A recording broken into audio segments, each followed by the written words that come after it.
Muito boa noite a todos, sempre uma alegria enorme estar aqui com todos vocês. A nossa proposta nessa noite é fazermos uma breve reflexão sobre a prática do Evangelho no lar. Por curiosidade, quem aqui já faz o Evangelho na sua casa? Tem o hábito? Olha, um ótimo número. Então, mesmo para aqueles que já fazem, certamente, né, toda a abordagem, ela costuma trazer alguma novidade. Espero que possa contribuir para fortalecer a nossa convicção nessa prática que é tão maravilhosa. A primeira coisa que eu acho que nós, né, é importante que a gente aborde, assim, né, sempre quando nós fazemos as exposições nas casas espíritas ou mesmo nos nossos grupos de estudo, né, vira e mexe a gente trabalha o atual momento em que a Terra vive, né? Nosso planeta, do ponto de vista espiritual, passa por um momento de profunda transformação, né? Que é essa fase de transição de um mundo de provas e expiações para um mundo de regeneração. Ou seja, é uma fase onde tudo está vindo à tona, onde aquilo que estava escondido, né? Até mesmo aqueles espíritos que se encontravam na espiritualidade, no plano espiritual, se negando a terem uma nova experiência, para que possam, não é, se convencerem de que é importante melhorar, é importante querer progredir para a permanência aqui no planeta Terra, né? Não só em relação, estão sendo trabalhadas sob o teto do nosso lar, sob o nosso grupo familiar, para que possamos restabelecer os nossos laços de afetividade. Então, a família é isso. Pode ser um reencontro de grandes amigos, de grandes amores, mas poderá ser também a oficina para que trabalhemos esses sentimentos ruins que desenvolvemos em relação ao nosso semelhante e que agora, sob o véu do esquecimento do passado, sem sabermos exatamente o que fomos no passado, o que fizemos uns para com os outros, estejamos todos aqui unidos. Muitas vezes não temos aquela afinidade maior com o nosso filho, com o nosso neto, com o nosso sogro, com a nossa tia, né? Enfim, às vezes até nem com o nosso cônjuge. Mas estamos ali juntos, trabalhando, nos esforçando para continuarmos convivendo. E em cima, então, deste propósito, vamos reconstruindo soluções. Ou seja, se o nosso lar, ao mesmo tempo que pode ser o palácio para entes queridos se reunirem, mas também pode ser essa oficina para restabelecer os sentimentos conflitivos, as relações conflitivas que tivemos no passado, é importante que nós cuidemos muito bem deste ambiente sagrado que é o nosso lar. Por isso, trazemos isso, não é, para o enfoque do Evangelho no lar. Ou seja, é o Evangelho no lar, é uma prática que é realizada no nosso lar. Quem foi que deu o primeiro exemplo da prática do Evangelho no lar? O próprio Jesus. Grandes falas de Jesus, que todos nós certamente conhecemos, foram faladas, foram dadas, foram proferidas sob o teto do lar, em especial de Pedro, de Simão Pedro. Olha só as frases que Jesus disse no lar de Simão Pedro: onde estiverem duas ou mais criaturas reunidas em meu nome, eu entre elas estarei. Foi falada sobre um teto. Amarás o Senhor teu Deus de todo o teu coração, de toda a tua alma e de todo o teu entendimento. Amarás o teu próximo como a ti mesmo. Então, vejam só, Jesus nos deu o exemplo de que para falar sobre Deus, não é necessário que estejamos sob um templo religioso, um templo dedicado às coisas de Deus. Não. Falar sobre Deus é uma prática, é algo que nós podemos fazer em qualquer lugar, em especial sob o teto de um lar. E Jesus nos trouxe isso, porque Jesus foi aquele que nos disse o seguinte, que o maior templo que nós podemos construir, fortalecer, é o nosso templo interior. Esse é o verdadeiro templo. E pouco importa estarmos numa casa espírita, numa igreja católica, numa igreja evangélica, num templo budista, e achar que somente lá nós poderemos estabelecer uma conexão com o divino. Não! A conexão com o divino, ela se dá a partir dos nossos sentimentos, a partir dos nossos pensamentos, em qualquer lugar. Na rua, num templo religioso, sim, mas também no nosso lar, como exemplificou Jesus. Trouxemos aqui alguns apontamentos quanto à importância e à finalidade da prática do Evangelho no lar, que eu vou detalhar daqui a pouco mais o que efetivamente é essa prática. Mas estudar o Evangelho de Jesus possibilita, por óbvio, compreender os ensinamentos cristãos, cuja prática inevitavelmente nos conduz ao aprimoramento. Então, o Evangelho no lar, ele é dedicado... Eu falo meio baixo, melhor botar um microfone mais potente um pouco. Então, é lógico, né, que a prática do Evangelho no lar, ela enfoca os ensinamentos cristãos. Então, é importante a gente ter em mente sempre isso. Vamos nos reunir em família para quê? Estudar Jesus, estudar o que Jesus disse, o que Jesus fez. Criar em todos os lares o hábito de se reunir em família, para despertar e acentuar nos familiares o sentimento de fraternidade. E olha que finalidade maravilhosa, em dias tão corridos, né, em que muitas vezes as famílias pouco se veem durante um dia. Um levanta mais cedo, já sai para o colégio, o outro vai para o trabalho, quando um está voltando do colégio, o outro ainda está no trabalho, quando aquele chegou do trabalho, o outro já foi dormir para levantar cedo no outro dia. Muitas vezes não temos tempo de tomar café da manhã juntos, de fazer uma refeição, um almoço, um jantar juntos, mas podemos escolher ao menos um dia na semana para estarmos em família. E mais, sem estar em família, sem cada um estar na frente de uma telinha ou de uma telona. Muitas vezes até estamos juntos, mas cada um no seu mundinho ou todos focados numa grande tela, porque pouquíssimos são os momentos, hoje em dia, que a família tem para conversar sobre algo em comum. É verdade ou não é? Né? Parece que o mundo vai nos arrastando para isso. Então, a prática do Evangelho no lar, ela resgata este momento familiar de troca de experiências pelo diálogo. Pelo momento de paz que o Evangelho proporciona ao lar, pela união das criaturas, propicia a cada um uma vivência tranquila e equilibrada. Por óbvio que, se uma das finalidades é a busca dos ensinamentos cristãos, o que foi que Jesus trouxe? Qual foi a grande mensagem que Jesus trouxe?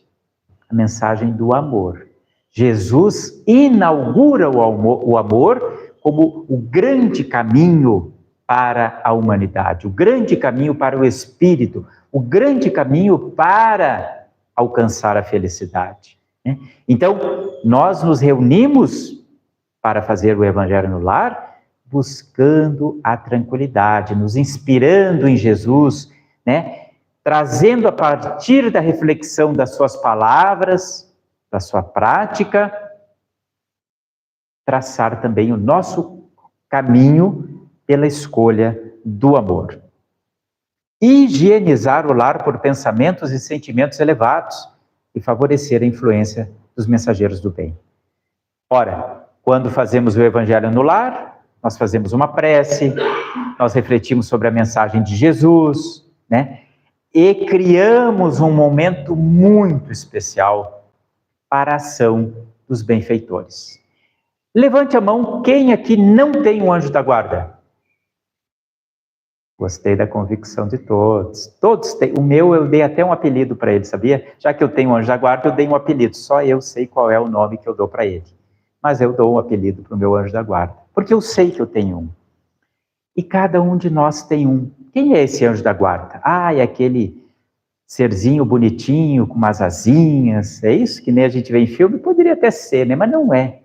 É um espírito igual a nós, mais evoluído um pouco, que aceitou o desafio de ser um monitor nas nossas vidas. Já que nós somos estudantes no caminho, na caminhada da evolução, criados simples e ignorantes, estamos num longo processo evolutivo, e um dia vamos chegar à condição de espíritos puros, não é isso? Como é Jesus? Qual é o nosso modelo? Está lá em O Livro dos Espíritos. Qual o maior modelo que Deus nos ofereceu? Jesus, o espírito puro, né? Já atingiu toda a condição espiritual que é possível. Então, esses espíritos mais evoluídos aceitaram a tutoria do nosso processo reencarnatório e nos acompanham. E nos dão, através da intuição, pelo pensamento, dicas valiosas para todos nós. Muitas vezes nos trazendo ali o ânimo na hora do desespero, na hora do desafio, bons pensamentos, para que encontremos as melhores soluções. Mas como que o pensamento nos chega? Como que o pensamento se transmite de um para o outro, seja de encarnado para encarnado, ou do desencarnado para um encarnado, ou do encarnado para um desencarnado? Como que o pensamento flui?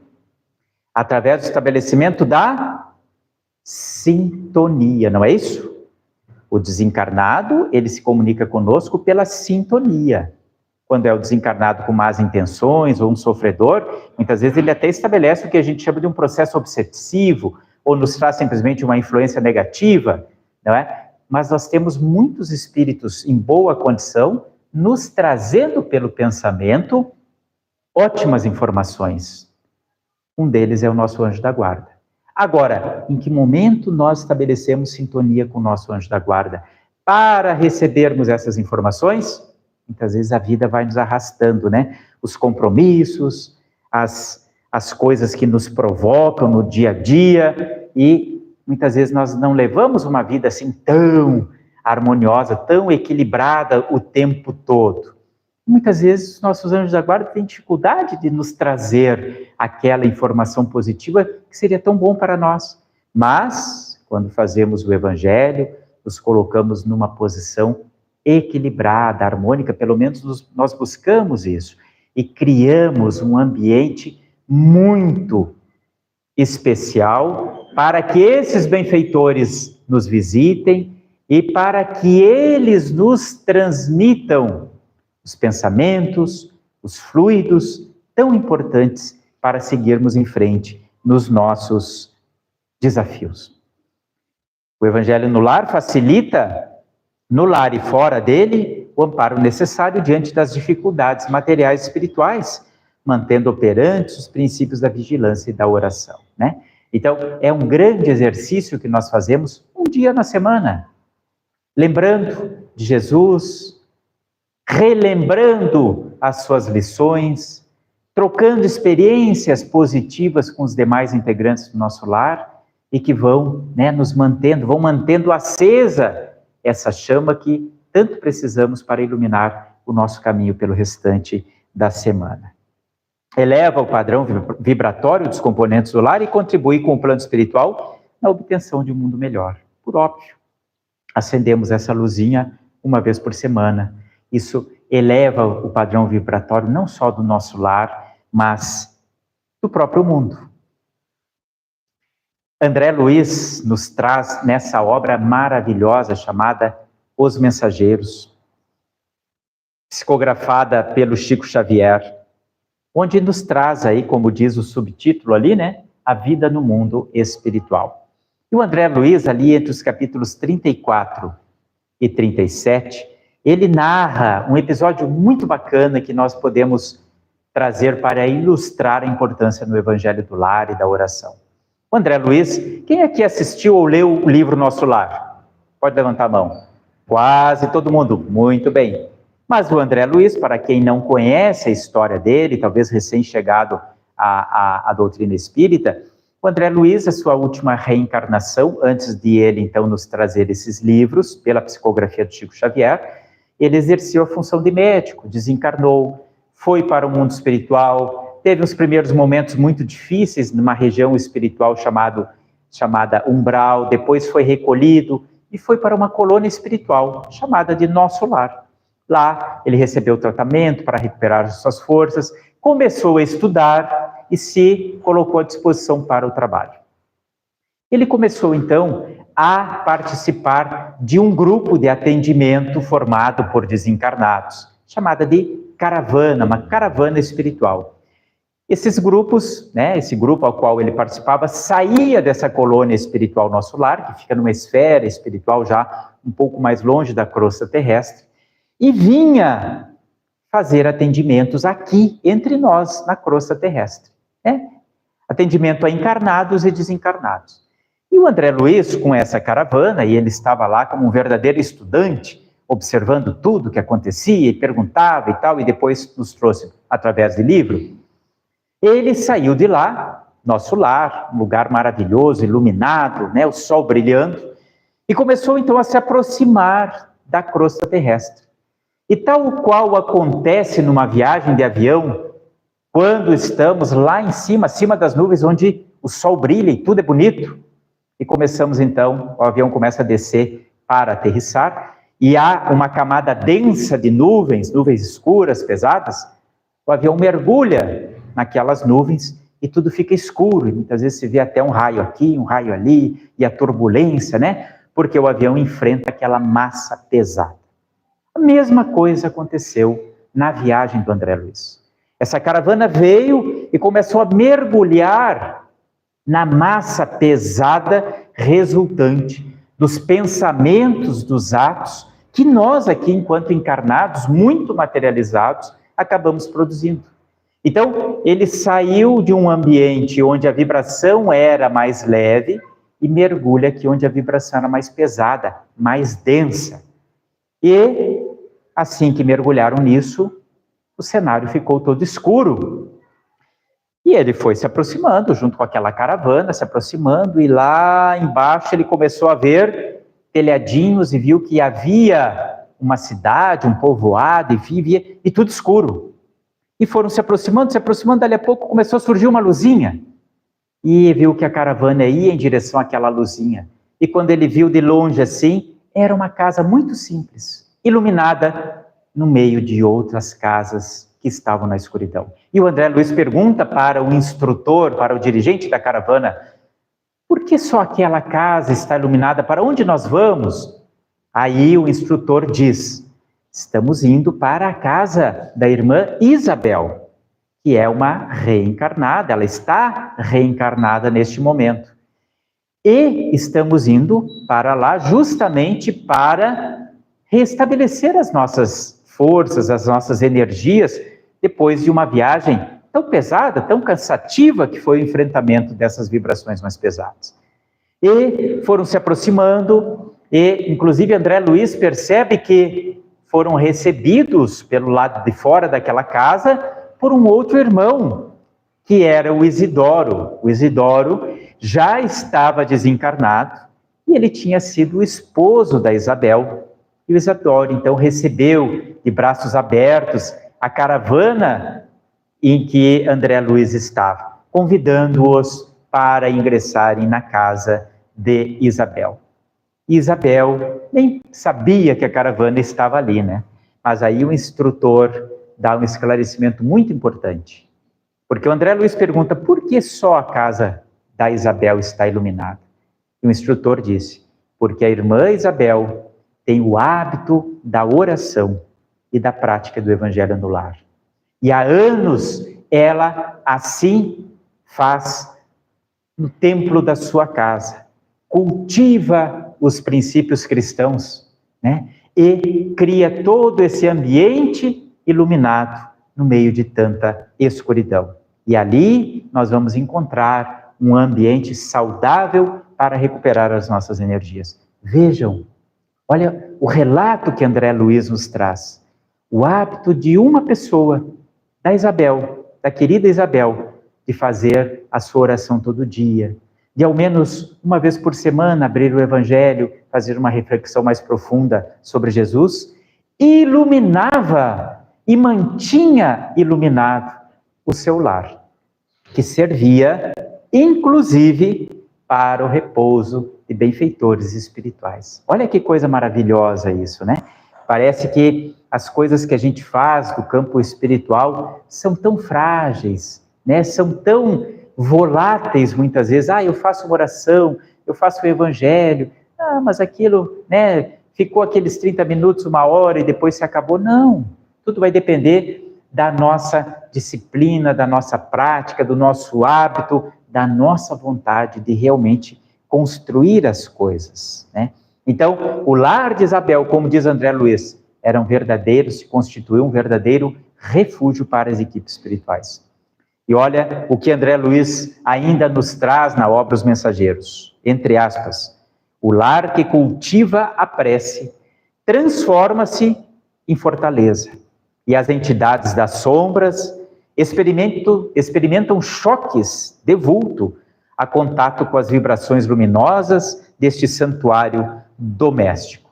Vejam, quem aqui leu o livro, ouviu o filme Nosso Lar, lembra que a colônia espiritual Nosso Lar, ela está envolta em uma muralha. Lembram disso? Não era qualquer um que chegava lá. O espírito lá, né, mal intencionado, né, um espírito, né, que ainda se comprasse com o mal, simplesmente podia entrar lá na cidade, na cidadela, na colônia Nosso Lar e aprontar o que quisesse lá. Não, não é assim. O que acontecia quando esses espíritos chegavam e tentavam entrar, esbarravam com essa muralha? Levavam choques.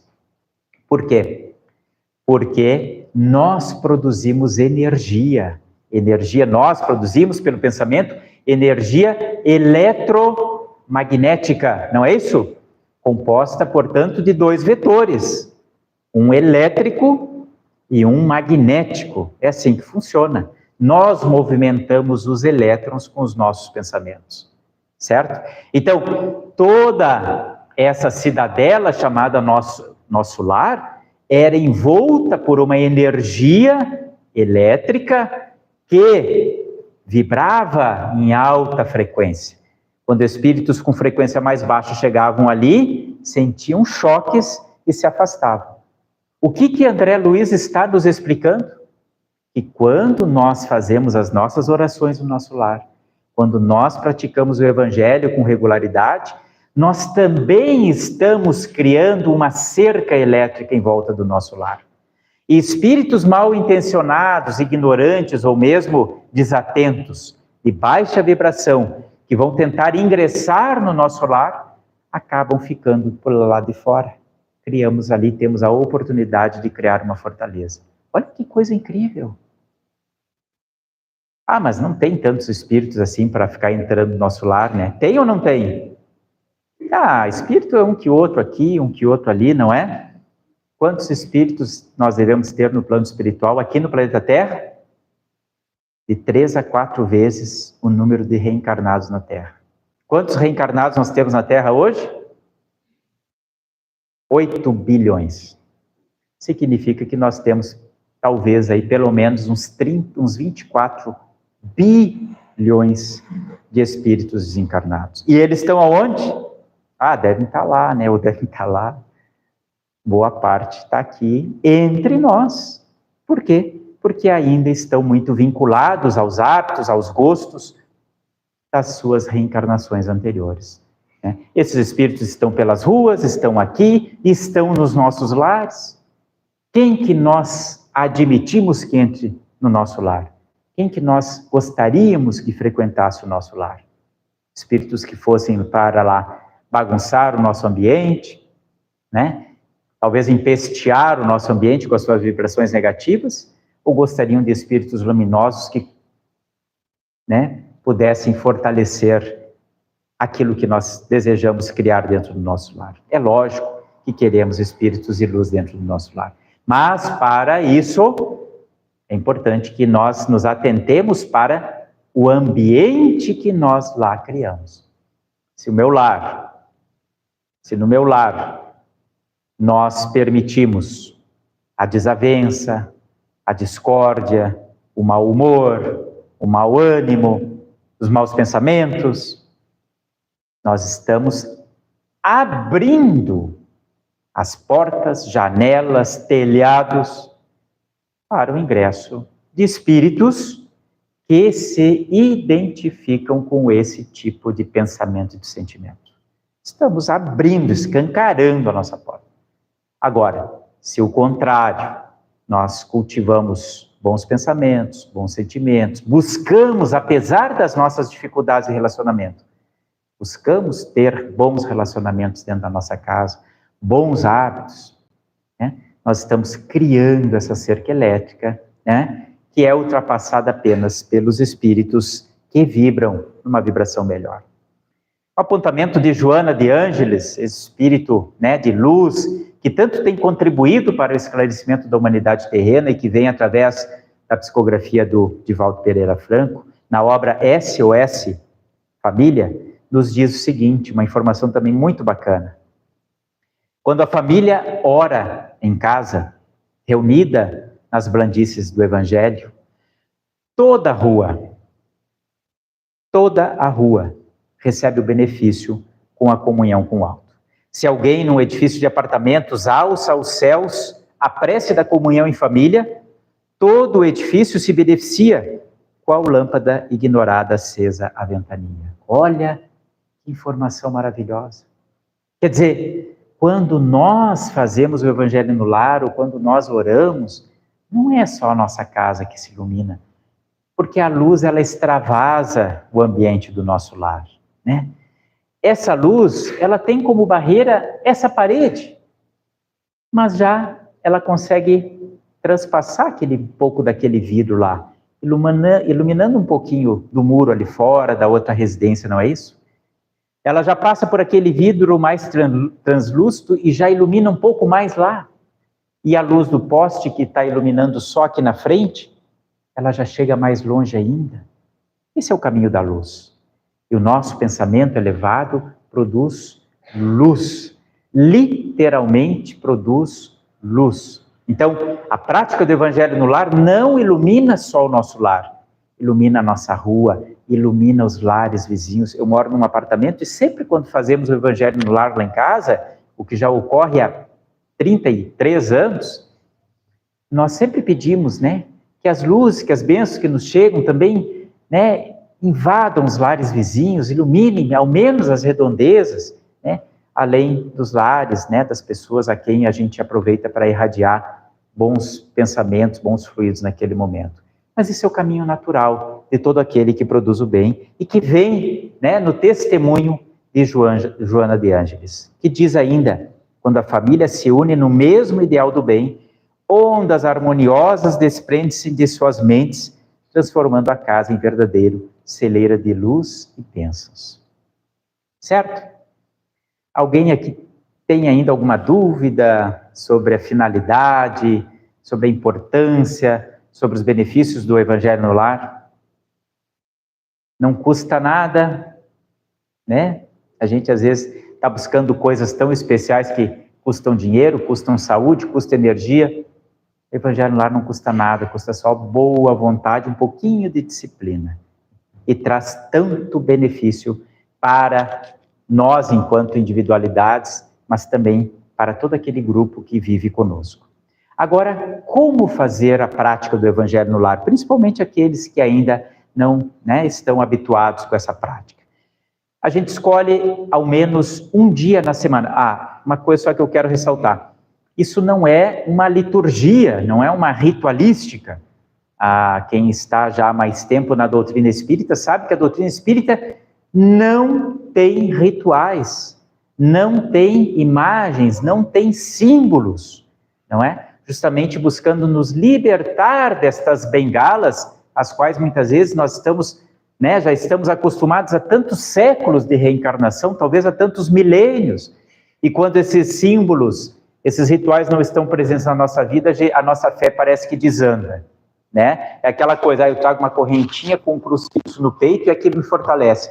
Mas Deus o livre eu tirar essa corrente, parece que Deus não está comigo, né? Só um exemplo bem bobo, sim, mas a doutrina espírita, ela visa nos libertar dessas coisas para que a gente cultive a verdadeira fé, a verdadeira certeza das coisas. Então, por isso que a gente não tem imagens aqui, nem de Jesus a gente bota a imagem, não tem problema nenhum até se botar, mas a gente não tem, porque a gente, né, tem que fugir dessa parte de idolatria. E o ritual também, tanto é que se a gente começar a nossa reunião aqui sem fazer a prece, não há crime nenhum, não há sacrilégio nenhum, não tem problema. Por que a gente faz a prece antes e ao final dos trabalhos que a gente faz na casa? Um grupo de estudo, uma reunião como essa, uma reunião mediúnica, o passe, porque a gente aproveita esse momento em que estamos, né, com muitos pensamentos dirigidos para uma só vontade, para produzir essa luz e potencializar essas energias positivas, que são inclusive utilizadas pelos trabalhadores espirituais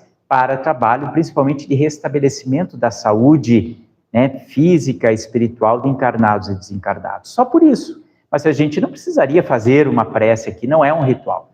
Então, o Evangelho também não é um ritual, mas é muito importante, nos recomenda o movimento espírita, que nós escolhamos um dia na semana e naquele mesmo horário a gente se reúna para fazer, então, essa prática chamada do Evangelho no Lar. Por quê? Porque, com isso, a família toda tem a condição de se programar. Lá na minha casa, há anos, o Evangelho no Lar é aos domingos, às 22 horas, que é a hora que a gente tem para se reunir em família. Todo mundo está lá, domingo, 22 horas. Desligamos lá o Fantástico. Há muito tempo a gente já também não tem o hábito do Fantástico, mas desligamos a televisão, deixamos os telefones, né, no silencioso e nos reunimos. E todo mundo procura estar lá em casa essa hora. E também combinamos com quem? Com quem mais a gente poderia combinar essa reunião? Quem aqui dá uma dica? Com? Espiritualidade. Aqueles anjos da guarda. Imagina quantos anjos, lá em casa somos 4.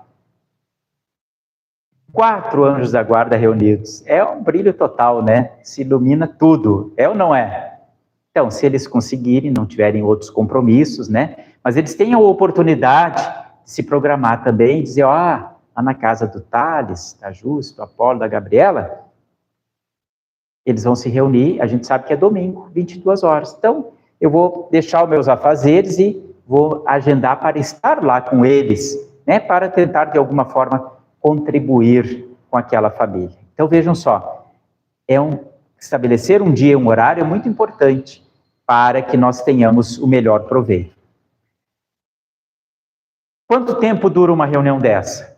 30, 40 minutos.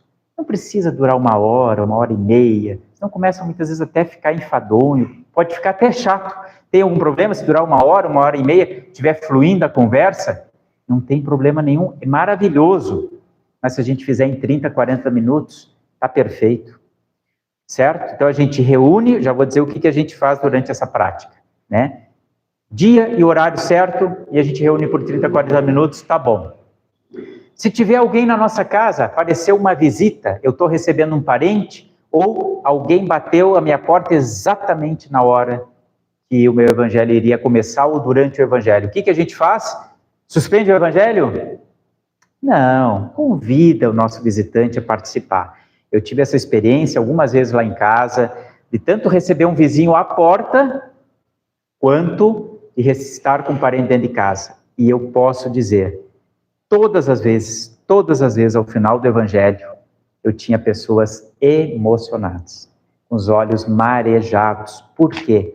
Porque todos deram o mesmo testemunho. Nossa, eu nunca pensei que ia participar de uma reunião em família, onde as pessoas faziam uma oração, fazer uma reflexão sobre Jesus, né? A gente convida a pessoa a fazer a sua prece também, né? Ela se sente acolhida, né? Então, é muito bacana. Então, a gente não adia o nosso evangelho por causa dessas coisas.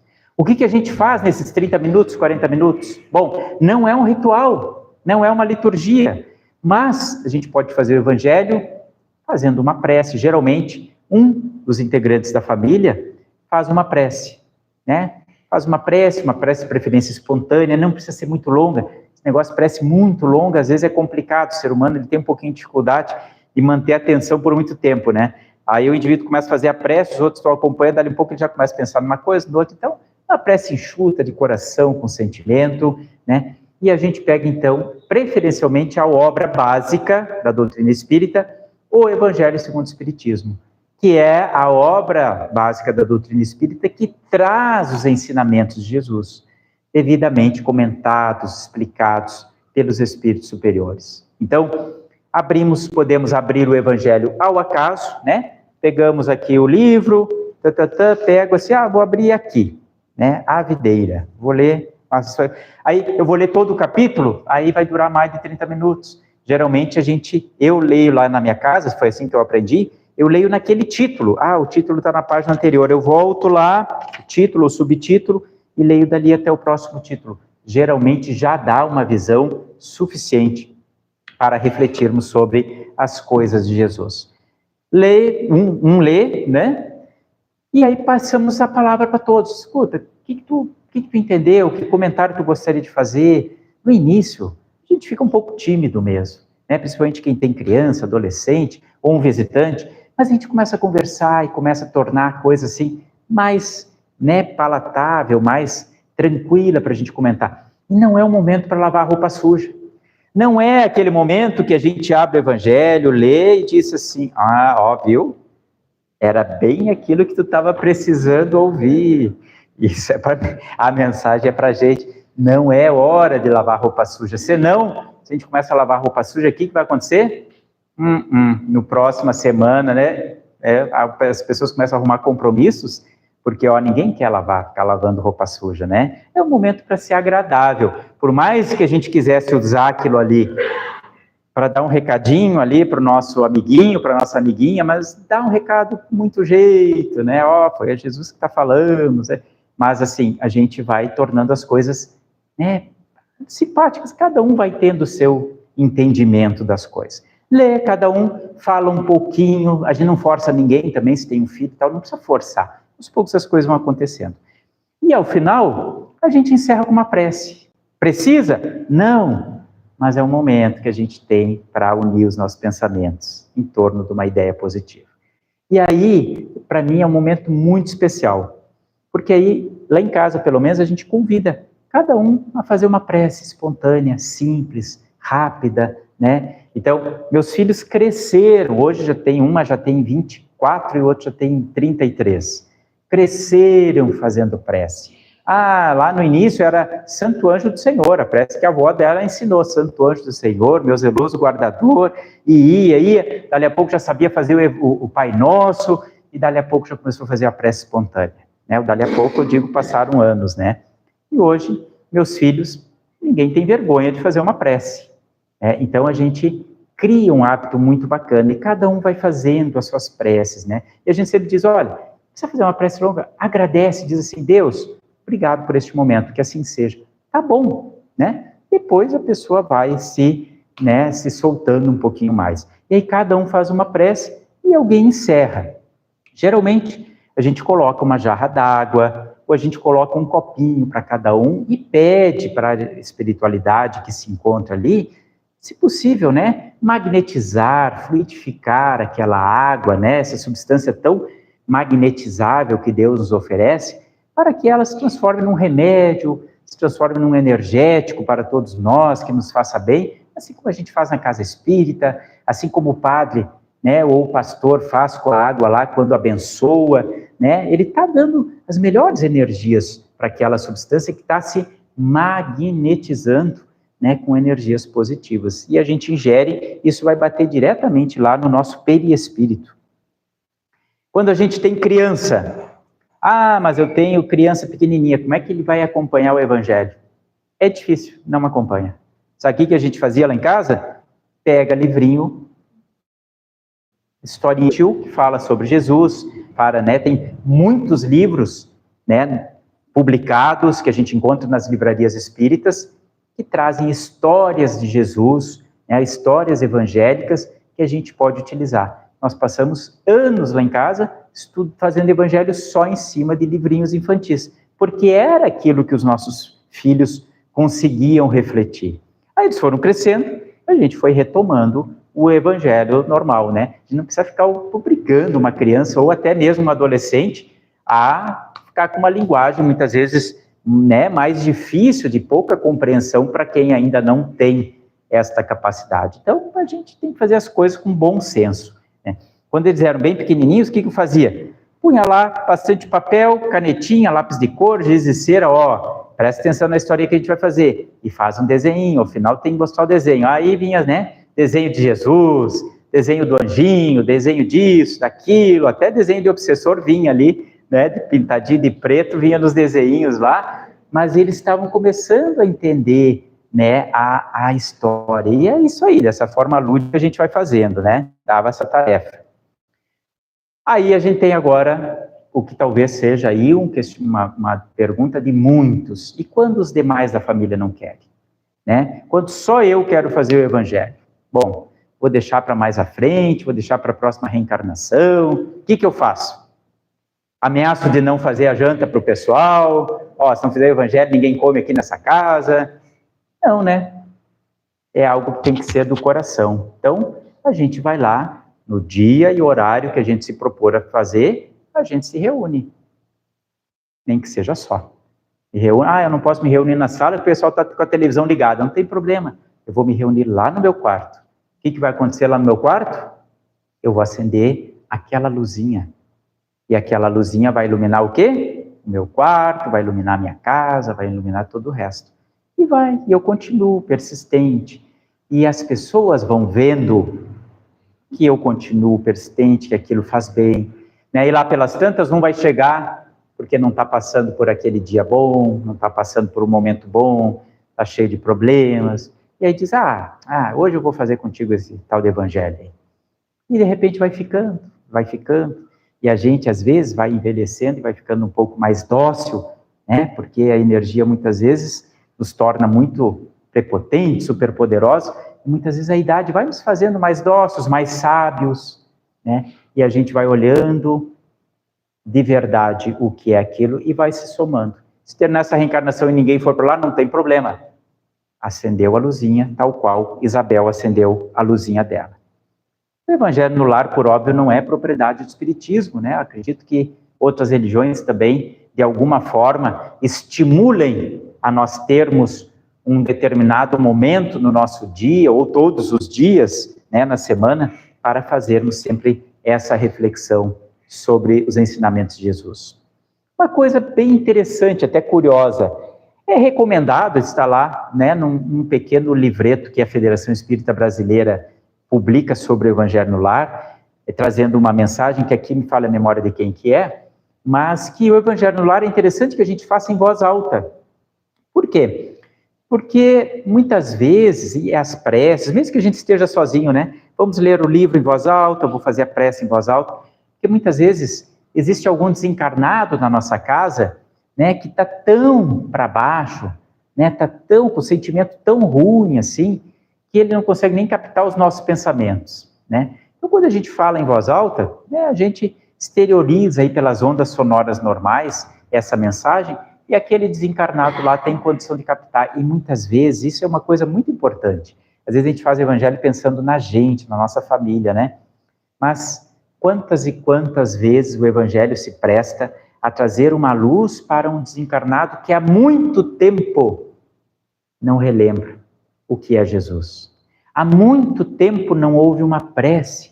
Há muito tempo não escuta o Pai Nosso, sabe? E ele está ali, às vezes encolhidinho num canto, às vezes nos acompanhando para onde que a gente vai, às vezes ele nem sabe onde é que ele anda, está perdido, né? Mas, quando a gente faz evangelho, muitas vezes é ali que bate no coração dele, nossa mesmo, eu esqueci que Jesus existe, eu esqueci que Deus é bom, e eu preciso sair, né, dessa angústia, desse drama que eu estou vivendo, e ele resolve fazer o Pai Nosso dele juntos, com a gente. Naquele momento, ele abre a porta para que os benfeitores espirituais venham, recolham ele e levem para um local de atendimento, né? Então, vejam só, a gente acha que está fazendo bem só para nós, né? E a gente, na verdade, está fazendo uma caridade para muitos que a gente não tem nem ideia, né? Após o Evangelho no Lar, bom, fizemos essa prática, 30, 40 minutos, naquele dia e horário certinho, falamos sobre Jesus, magnetizamos a nossa água, tomamos, estamos bem. Aí lá em casa ainda é a hora do Fantástico, eu ligo o Fantástico, mataram não sei quem, prenderam o bicheiro, tem a corrupção lá da ponte que foi... Aí o pós-Fantástico é pior ainda, né? Geralmente é filme de matança. Aí ligo e fico assistindo. O que eu fiz? O ambiente iluminado, apaguei as luzinhas todas, vou dormir na escuridão de novo. Não mantive essa vibração positiva. Sim, porque a nossa vibração, o nosso pensamento, é que nem essa luz aí, se eu te pedir lá, apaga as luzes, a gente vai ficar, um piscar de dedos, um estalar de dedos, a gente vai ficar aqui no escuro. É ou não é? Nós somos lâmpadas, como nos reforçou Joana de Ângeles. Precisamos manter essas lâmpadas brilhantes, né? Então, é muito importante que a gente cuide esse ambiente, né, para que a gente tenha a melhor noite, né, uma noite frequentando uma região espiritual boa, positiva, né, que aquilo nos fortaleça, nos traga ideias, né, condizentes com aquilo que a gente acabou de estudar. Então, de preferência, faz até a noite, depois já vai dormir, né, faz uma oração que esteja bem, que esteja com o seu anjo da guarda, que encontre, que dali saiam boas ideias. Se possível, quem sabe, eu possa até trabalhar, né, pelo bem no mundo espiritual, né? Então, isso é o Evangelho no lar. O Evangelho no lar é algo tão bom, que ele também está enquadrado disso que a gente chama de o maior mandamento. Quando Jesus foi perguntado, né, mestre, qual é o maior mandamento? Jesus disse, amar a Deus sobre todas as coisas. O que é amar a Deus? Amar a toda a obra de Deus. No momento em que nós estamos, né, buscando a harmonia com toda a obra de Deus, com esse ambiente maravilhoso que esse planeta nos oferece, com a própria humanidade, né, nós estamos aí demonstrando o amor a Deus, estando em sintonia nessa grande engrenagem, né, cujas peças são interdependentes, e que nós estamos colaborando para ser cada vez mais aperfeiçoado. E o segundo mandamento, Jesus disse, amar ao próximo como a si mesmo, fazendo ao outro o que gostarias que o outro te fizesse. E Jesus arremata dizendo, nesses dois mandamentos está toda a lei, todos os profetas, ou seja, se nós ficarmos só com esses dois mandamentos e aplicarmos eles no nosso dia a dia, a gente tem o caminho seguro, seguríssimo, para as melhores decisões, para um dia sermos efetivamente felizes de verdade, né? E o Evangelho do Lar se enquadra nisso, porque quando nós nos propomos a fazer o Evangelho na nossa casa, nós estamos ajudando o nosso semelhante. Lembram que o lar é essa grande oficina, onde não só reencarnam pessoas que têm muita simpatia, que se querem muito bem, mas também reencarnam pessoas que precisam restabelecer relacionamentos, ou reencarnam pessoas que estão numa condição um pouquinho melhor, junto com uma que está numa condição um pouquinho pior, para que essa possa ajudar aquela a melhorar. E como nós podemos ajudar? Se eu já tenho a consciência da importância do Evangelho no lar, e no momento que eu implanto ele dentro do meu lar, eu estou ajudando todos aqueles que estão comigo nessa caminhada. Meus familiares, quem sabe meu vizinho, quem sabe desencarnados, que ali estão por uma razão ou por outra, né? É um jeito de amar ao próximo como gostaríamos de ser amados, certo? Qualquer outra dúvida sobre o Evangelho no Lar, tenho certeza que a casa, né, tem toda a condição de atender, e eu desejo muito, do fundo do coração, que essa seja uma prática cada vez mais presente, porque nós temos aqui uma missão como espíritas muito fortes. Qual que é a nossa missão? Como co-criadores com Deus, transformarmos esse mundo num mundo melhor. Se cada um de nós aqui acender a sua luzinha na sua casa, durante uma vez na semana, nós já teremos uma Itajaí bem mais iluminada, né? Imagina se toda a humanidade resolver acender a sua luzinha. Obrigado pela oportunidade, que Jesus abençoe hoje.